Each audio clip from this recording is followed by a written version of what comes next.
अस्सलाम वालेकुम गाइस, मैं हूं आपका दोस्त सलमान। उम्मीद है आप सब खैरियत से होंगे। गाइस, आज एक मैं ऐसे मोस्ट प्रेफर्ड यूरोपियन कंट्री के बारे में डिस्कस करना चाह रहा हूं जो कि यूरोपियन कंट्री में एक बहुत अच्छी ऑप्शन है। जैसे कि आप जानते हैं कि स्टूडेंट्स की मोस्ट फेवरेट डेस्टिनेशन जो है वो यूरोप है, और हमेशा स्टूडेंट्स ये चाहते हैं कि यूरोप में कोई ऐसी डेस्टिनेशन हो जिसमें उनको एजुकेशन इकोनॉमिकल भी पड़े, और इकोनॉमिकल के साथ साथ एजुकेशन क्वालिटी बहुत अच्छी हो और उनके बजट के उनकी रेंज में आती हो। तो ऐसे रेंज में ऐसी मोस्ट इकोनॉमिकल एंड ऐसी most best option and destination for international students and aspirants वो है हंगरी। तो देखें, हंगरी की बात करें तो सबसे पहले हंगरी के बारे में मैं आपको बताता हूँ। हंगरी एक सेंट्रल यूरोपियन कंट्री है विद 11 मिलियन पॉपुलेशन।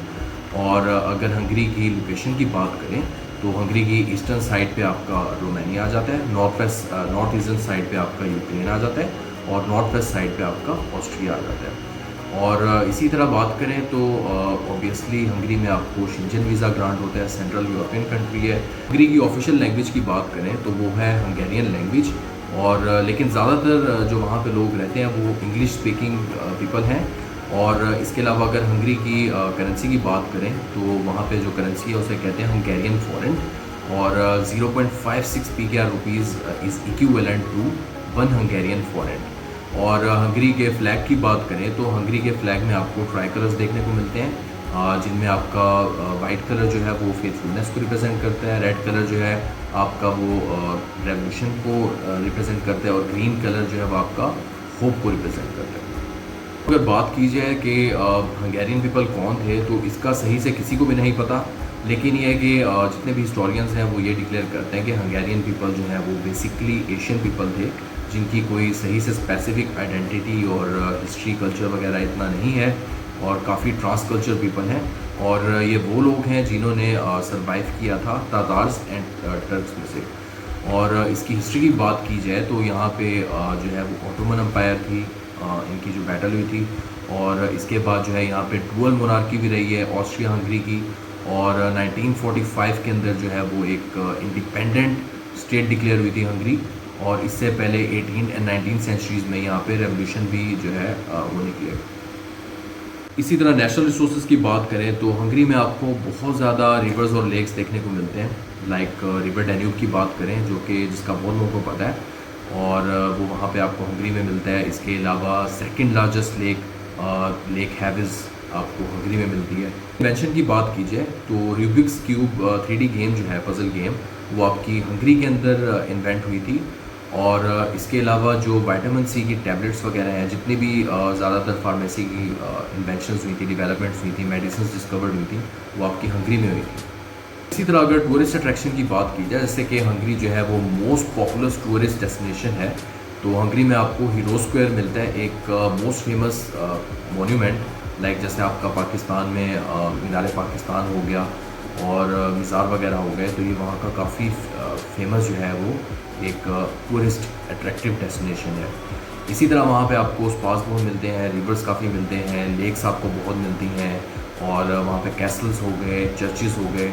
तो ये वो चीज़ें हैं जो आपको टूरिस्ट अट्रैक्शन और डेस्टिनेशंस के एस्पेक्ट से बहुत मानी जाती हैं वहाँ पे। क्योंकि फेवरेट फूड की बात करें तो वहाँ के ज़्यादातर लोग जो है वो डेजर्ट केक खाना पसंद करते हैं और सूप को पसंद करते हैं, डिफरेंट टाइप के सूप, चाहे चिकन हो या मीट वगैरह के हो। और इसी तरह वहाँ पे स्पा कल्चर बहुत ज़्यादा है। लाइक ज़्यादातर लोग जो है मेडिटेशन के लिए जो है वो स्पास में जाते हैं रिलैक्स होने के लिए, और वहाँ पे तकरीबन 450 पब्लिक स्पास हैं। तो दोस्तों, अगर बात करें एजुकेशन की, जो कि हमारा मेन टॉपिक है, तो हंगरी की 30% जो इकोनॉमी की आउटपुट है वो फॉरेन इन्वेस्टमेंट के वीज़ा बेस करती है।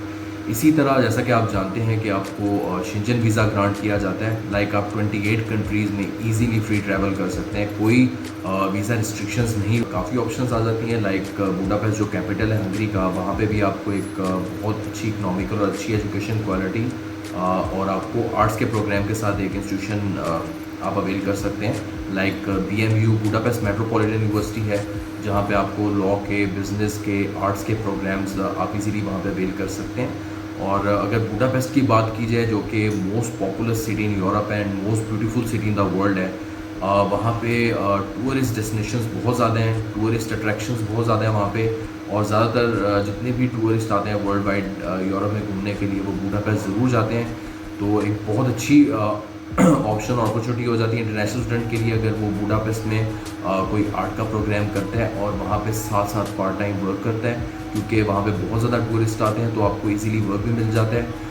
और लाइक अगर आप मीडिया से रेलिवेंट स्टडी करना चाह रहे हैं, फोटोग्राफी से या टूरिज़्म से रेलिवेंट, तो एक बहुत अच्छी ऑप्शन हो जाती है कि आप इजीली जो है वो आपको पार्ट टाइम वर्क मिल जाता है और आपकी अर्निंग भी अच्छी खासी हो जाती है। लाइक अप्रॉक्स 800 यूरो जो है वो आप पर मंथ अर्न कर सकते हैं और 300 to 400 यूरो जो है वो आपकी फूड और लिविंग हो जाती है। बाकी अगर ट्यूशन फ़ी की बात करें तो ज़्यादातर जो है वो आप थोड़ा बहुत एक्सपेंसेस उसके निकाल सकते हैं अपनी अर्निंग में से, लेकिन ज़्यादातर जो है वो आपको अपने मंगवाने पड़ते हैं, आपको खुद से भी अरेंज करने पड़ते हैं ट्यूशन फ़ी के लिए। लेकिन फूड लिविंग और काफ़ी हद तक जो है ट्यूशन फ़ी आप अपने पर मंथ अर्निंग से भी कर सकते हैं। इसी तरह डेब्रिसन जो सेकंड मोस्ट प्रेफरेबल सिटी है आपका हंगरी का इंटरनेशनल स्टूडेंट के लिए, वहाँ पे आपको डेब्रिसन यूनिवर्सिटी आप अवेल कर सकते हैं। लाइक टॉप 600 रैंक यूनिवर्सिटी है। आपको ज़्यादातर जो है वो मेडिकल प्रोग्राम्स वहाँ पे मिल सकते हैं, इंजीनियरिंग के मिलेंगे, आईटी से रेलिवेंट मिलेंगे। आईटी एक बहुत मोस्ट प्रेफरेबल प्रोग्राम है यूरोप का। और इसी तरह अगर आप मेडिसिन करना चाह रहे हैं तो एक बहुत अच्छी ऑप्शन है डेब्रिसन यूनिवर्सिटी आपके लिए।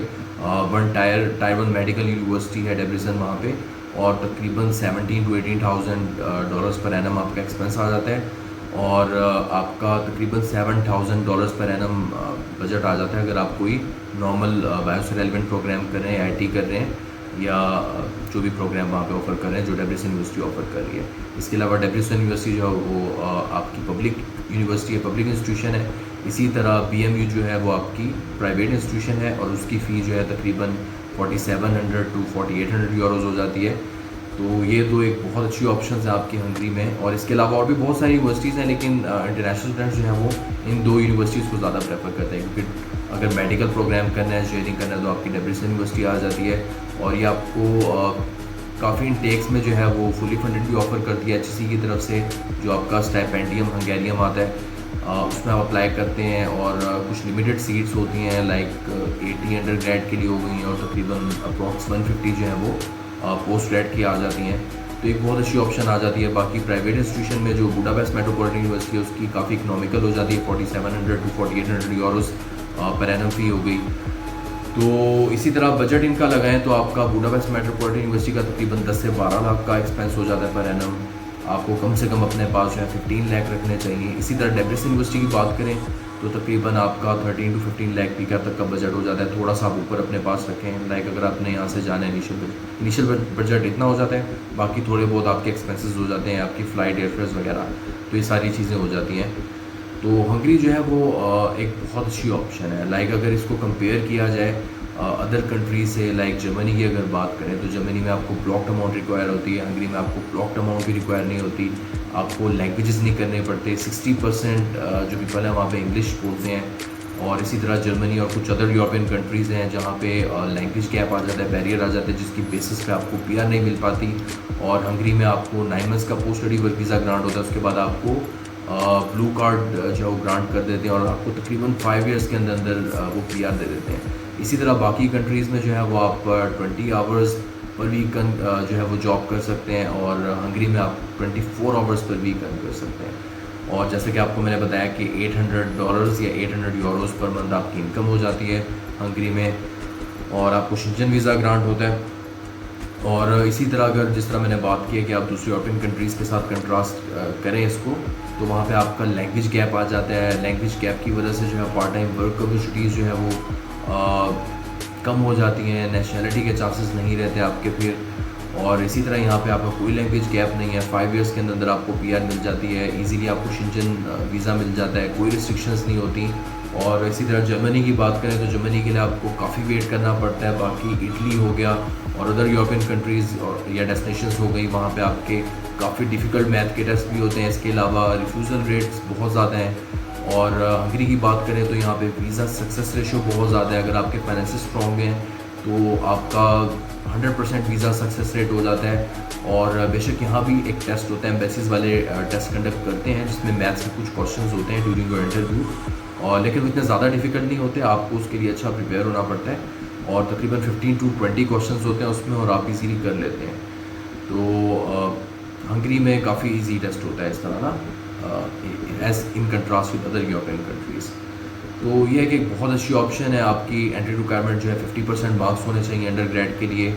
काफ़ी इंस्टीट्यूशंस जो हैं वो आइल्स के साथ होते हैं, काफ़ी इंस्टीट्यूशंस जो हैं आइल्स के बगैर आपको ऑफ़र करते हैं। और इनटेक्स जो है वो उसका हंगरी में आपको जनवरी का भी मिल जाता है, सितंबर का भी मिल जाता है। और जैसे बात की थी मैंने कि आइल्स जो है वो मैंडेटरी नहीं होता, लेकिन जो इंस्टीट्यूशंस रिक्वायर करते हैं उसमें आपका अंडर ग्रेड के लिए 5.5 आइल्स रिक्वायर्स होते हैं और फॉर पीजी आपके 6.5 होने चाहिए ओवरऑल।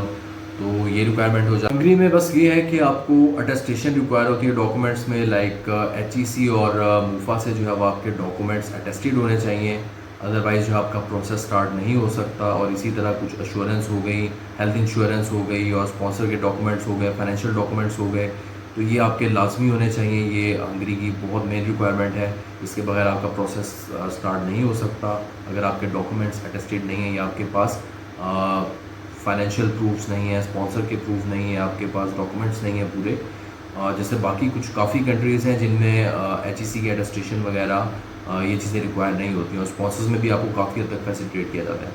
लेकिन ये है कि हंगरी में इस चीज़ पे थोड़ी सी रिस्ट्रिक्शंस हैं, लेकिन अगर आपके पास ये चीज़ें सारी कंप्लीट हैं तो आपका वीज़ा रेशियो जो है वो बहुत ज़्यादा होगा, लाइक 97 to 100% के करीब होगा और आपका केस जो है बहुत स्ट्रॉन्ग होगा। अगर आपके फाइनेंसेस वीक हैं, आपके अटेस्टेशन वगैरह नहीं है, तो आपका प्रोसेस जो है वो स्ट्रॉन्ग नहीं है बिल्कुल भी, बल्कि आपका एक्सेप्टेबल ही नहीं है।